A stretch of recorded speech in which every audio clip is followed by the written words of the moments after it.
भैया घर में क्यों आए हो? कहाँ रहा भाई इतना देर से गोरा होता? अरे यार कमरा में पैदल तो यार गोड़ आता था। यार इतना देर से गोरा होता यार। बेटा पापा कहाँ गए? भेजा तो तनी काम है।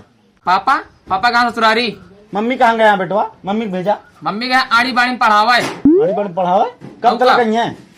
समझता है बेटा तू क्या करता? तू चला जाग रहा? हम है कहा अपने घरे पे यहाँ यान के डाका मारे। डाका मारे? औ का ठीक है बेटवा डाका मारे फिर हम चलते घरे। तोरे पापा से तनी काम रहा हुए आवर है पापा से मिले।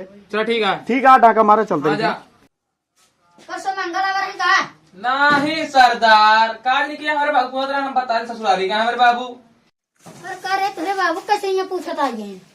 अरे सरदार लागत है घर मालिक को पूछे था हम भागा हाँ सर हमका बुला को यार वो ससुरारी चला गए।